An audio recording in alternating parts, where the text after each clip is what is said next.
InnerQuest explores various pathways through which you can connect with the infinite wisdom of the universe and apply it to personal, professional, and spiritual growth.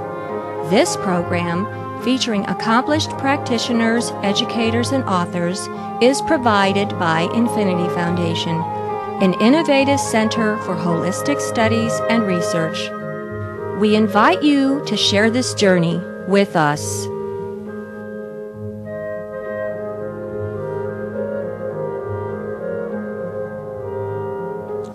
Hello, welcome to InnerQuest. My name is Jay Stone, your host for today, and our guest is Jim Accetta. Welcome, Jim. Thank you, Jay.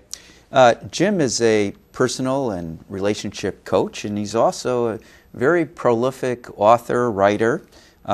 He's produced this DVD, The Secrets of Creating Instant Rapport, the Compassion Exercise DVD and CD. But what intrigued me the most, Jim, is this success is a state of mind, and I look on the cover. We've got Les Brown, and the picture is between you and Deepak Chopra and Mark Victor Hansen, some of the greatest motivational speakers in the last 20 years. Congratulations on that accomplishment.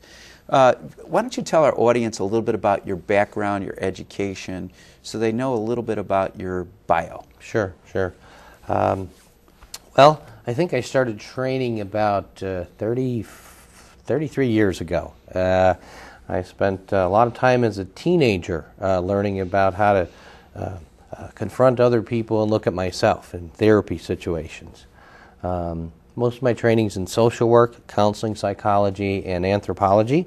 Mm-hmm. And but you don't call yourself a social worker? No. I was a social worker years ago. I worked with addictions population, and I worked with alcoholics, mm-hmm. and that was the social work background. I call myself a personal coach, really because the therapy models, I kind of left them behind. Mm-hmm. I did a lot of training in NLP starting in the early 80s. Now, our audience may not know what NLP is. Can you define it? Sure. NLP is Neuro-Linguistic Programming. Mm-hmm. And really what it stands for is the study of the structure of subjective experience, and within that structure, the modeling of communication excellence. Mm-hmm. And it's also inter and intrapersonal communication. Yes. It's what we're saying to ourselves, or what we believe about ourselves, or what we're feeling about ourselves, and how we perceive ourselves makes all the difference in the world. Yes. Or as Wayne Dyer says, change the way you look at things, the things you look at change, including the way we look at ourselves. It's a huge thing, and it is a lot of the work I do, is helping people to change their beliefs and attitudes about themselves and the world.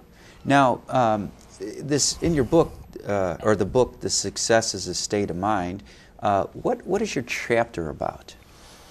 My chapter is about how to have success in a way that is good for you. I talk about being truly human, mm-hmm. and a lot of people gauge their success on things that society has called successful. Mm-hmm. You know, do I have a house, a bank account, 2 cars, and so forth? And certainly those are signs of success. I work with a lot of people who have all those things and are not happy. They're not fulfilled. They feel like they're missing something. I was reading an article today that kind of reinforces what you said. It was about the gentleman who did 52 jobs in 52 weeks because he wanted to, when he got out of college, because he wanted to find out what he wanted to do with his life. And what he discovered from his jobs, all these jobs, was that he wants to help people. Mm. You know, he just wants to find a way to be of service or help to others. Sure. I find that that's been my calling for a long time. I love being of service to others in many ways. Speaking, mm-hmm. writing, coaching. And is there anything else you want to add about your chapter in The Success is a State of Mind? Well, I could talk a little bit about my chapter. It really speaks to my focus on what success is and how people can begin to get past things that are limiting them. But there are many chapters in the book that I would offer. Deepak Chopra's chapter on health, the myth of aging and the myth of retirement. And how for so many years when people go, okay, I'm going to be 62, I have to get ready for retirement. Well, I think the title, The Success is a State of Mind, is a very interesting title, because you could be a golfer and finish 10th and say you've had a successful tournament. That's right, because being successful might be being in the tournament at all. And there's a lot of people that golf that say, oh, I wish I could do that. And then the difference between them and the person that did is they did. They did what it took to get in that tournament. Now, so you do this technique, Truly Human Coaching. Did you come up with Truly Human Coaching, or is that something you learned from someone else? Thank you. I came up with Truly Human Coaching as a name for my company. And certainly I did take from other people the field of NLP, the field of provocative therapy, the field of systems theory and Ericksonian hypnosis. Well, I know about systems theory and Ericksonian hypnosis, but provocative therapy is something I haven't heard of, or maybe our audience hasn't heard of. What's provocative therapy? Frank Farrelly wrote a book, I believe it was in the mid-'70s, called Provocative Therapy. And Richard Bandler uses it in some of his work, and I trained with Richard, so I tend to be a little outlandish.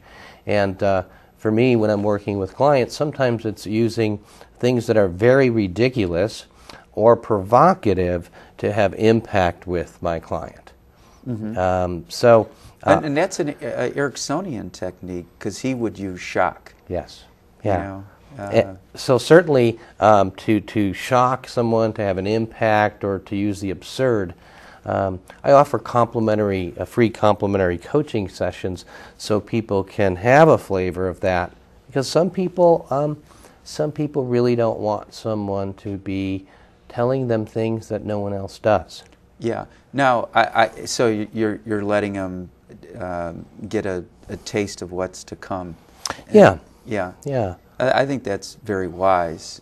Like on my website, I let people download free programs. Yes. But getting back to shock or provocative therapy, it really helps. And I'm not talking electric shock therapy. No. I'm just talking like a psychological shock, because there's a filter in the brain that prevents information from passing through the filter, and there's not consciousness. But when we have something novel or unusual or unique, all of a sudden the filter lets information pass, and there's consciousness, awareness. Right. Yeah, impact.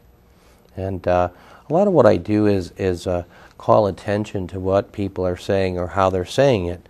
Being a hypnotist myself and a trainer in NLP, I get to really pay attention to the words they use and the presuppositions behind people's language. So often on my calls I'll say, did you notice what you just said?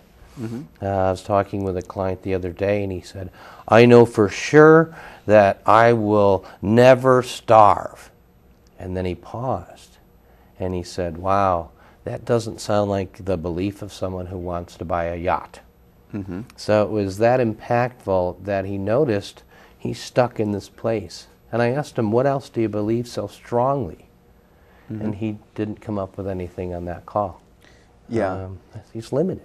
Yeah, well, and it's interesting, because if you use NLP, that would be more of a move away from strategy, because he's moving away from starving instead of moving to the yacht that he wants. That's such a powerful thing to know. Just that little piece.